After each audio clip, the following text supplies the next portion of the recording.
एकाच दिवशी खाते उघडलेले नाही, सह्यांचा अधिकार नाही, नॉमिनी लावलेले. नॉमिनीचा उपयोग कधी होतो? त्या ठेवीदाराचा मृत्यू झाला तर त्याचा वापर होतो. आणि काही गोष्टी अशा असतात की आम्हाला पोलीस तपास चालू आहे त्याच्यामुळे स्पष्टपणे बोलता येत नाही. एवढ्या 100च्या वर खाते अजिबात उघडले गेलेले नाही. पहिली गोष्ट म्हणजे एकच मोबाईल नंबर नाहीये, 4 ते 5 मोबाईल नंबर त्यांनी निश्चितपणे दिलेले आहेत.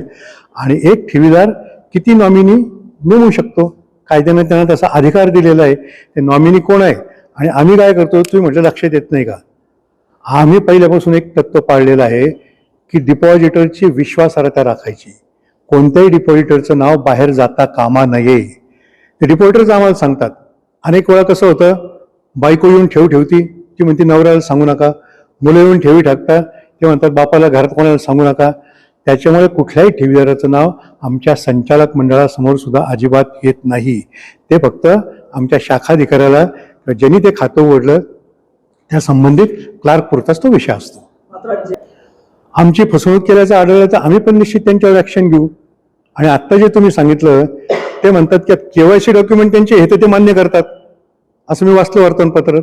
आम्ही आलो नाही जे म्हणतात ही त्यांची पश्चात बुद्धी आहे. हे आता सांगतायत,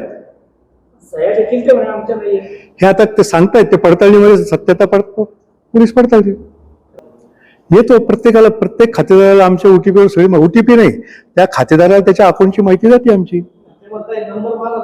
नाही, आता तुम्ही जसं सांगितलं की एक नंबर दिलेला नव्हता, त्या 48-50 खात्यांना 4-5 नंबर होते. मात्र एवढ्या खात्यांना केवळ 4-5 नंबर, प्रत्येक खात्याला वेगळा नंबर असतो. ते देऊ शकतात, प्रत्येकाला अधिकार आहे कोणत्या नंबरवर कॉन्टॅक्ट करायचा तो. आणि आमचं सगळं व्यवहार बहुतांशी ऑनलाईन असल्यामुळे आम्ही त्या नंबरला प्राधान्य देतो, नंबर देण्याला. पण तो नंबर त्या खातेदाराच आहे का नाही याची देखील आपण ओटीपीवरून काही चौकशी केली जात नाही. जर तिसराच माणूस त्याच्यावर व्यवहार करत असेल तर व्यवहार झालेलेच नाही. पहिली गोष्ट म्हणजे त्याच्यावर पैसे ठेवले आणि नंतर पैसे काढले गेले. नाही, असं नाहीये ना, अशोक खरंच ठेवणार असं नाही अजिबात.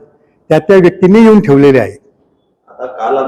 म्हणतात ते प्रत्यक्ष सिद्ध होईल ना, ते आता काही सांगतील. मी आता सांगितले पश्चात बुद्धी आहे त्यांची. 200 लोक प्रत्यक्ष आले होते आणि काही लोकांचे खाते ऑनलाईन उघडले गेलेले होते. कोरोना काळातला तो 2021 पासूनचा तो व्यवहार आहे. त्या काळात कोरोना होता आणि कोरोनामध्ये आम्ही ऑनलाईन सर्व्हिस द्यायचो, घरपोच सुद्धा सर्व्हिस द्यायचो. काही खाते ऑनलाईन उघडले गेलेले आहेत. अपडेट आहेत ना, त्यांनी जे दिले तेच नंबर आहेत. लिंक, आधारशी लिंक आहे की नाही आहेत ना, आहेत ना.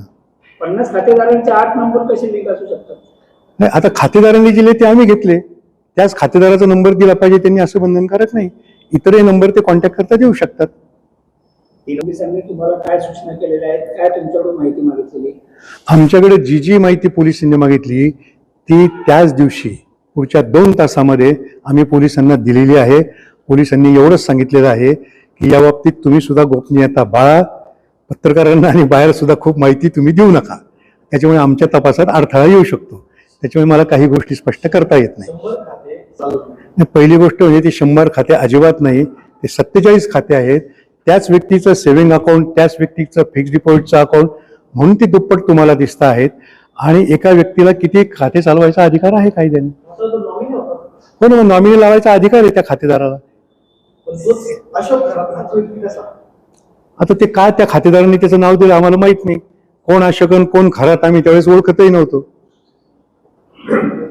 आपण जर बघितलं तर रुपाली चाकणकर कोण चाकणकर आहे?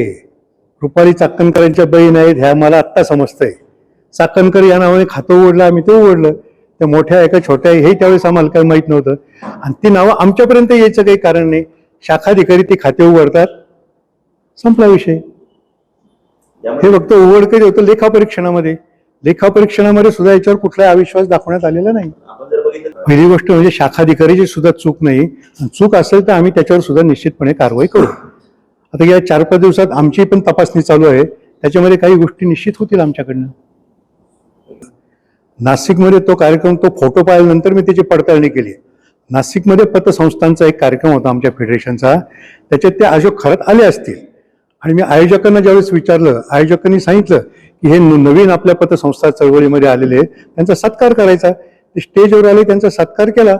आता पाय जर मी त्यांच्या पडलो असेल, हिंदू संस्कृती आहे. वयाने छोटे जरी असले तरी हिंदू संस्कृती आहे.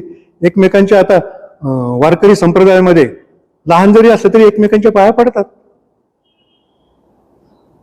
कोण अशोक खरात, कोण कॅप्टन, कोण भोंदू, ते आत्ता ओपन झालं. आम्हाला माहितीही नव्हतं ते. तुम्ही नगरपालिका निवडणुकीला पूजाविधी केला? अजिबात नाही हो. कुठल्या गोष्टीमध्ये कुठल्याही प्रकारचं तथ्य नाही. चाकणकरांची सभा झाली, सुनील तटकरे आले होते, चाकणकर आले होते, अजित पवार आले होते माझ्या सभेला. आणि भविष्याचं जे तुम्ही सांगितलं, मी आता सांगितलं, ती एक इलेक्शन स्ट्रॅटेजी होती. आपल्या कार्यकर्त्यांचा आत्मविश्वास वाढावा म्हणून तशा प्रकारचं बोललो होतो. मी कधीही कोणतं भविष्य बघत नाही, बघणारही नाही. कोणी सांगावं का परत मी कुठं गेलो का भविष्य बघायला, आणि कोणत्या बाबाच्या नादी लागलो का? कधीच नाही. तुम्ही भविष्य सांगू शकता आता अशोक खरातचं? कोण अशोक खरातचं काय भविष्य आहे? भविष्य काय दिसतंच आहे सगळ्या महाराष्ट्राला समोर. या सगळ्या प्रकरणात जर कधी अशोक खरात दोषी असतील, तुमच्या पतसंस्थेची त्यांनी फसवणूक केली असेल तर तुम्ही गुन्हा दाखल करणार? करणार, 100% करणार. मात्र आता सध्याचं जे प्राथमिक चित्र जे समोर आले त्यानुसार पतसंस्थेचाच कारभार कुठेतरी अडचणीत आल्यासारखं वाटतंय. तर काय होऊ शकतं असं तुम्हाला वाटतं? पतसंस्थेचा कारभार अजिबात अडचणीत आलेला नाही, येणार नाही. आत्ता मी आढावा घेत होतो, आमच्या काही फारशा ठेवी सुद्धा विड्रॉल झालेल्या नाही. ठेवीदारांचा आमच्यावर गेल्या 40 वर्षापासूनचा विश्वास आहे, तो विश्वास असाच आढळ राहील याची मला खात्री आहे.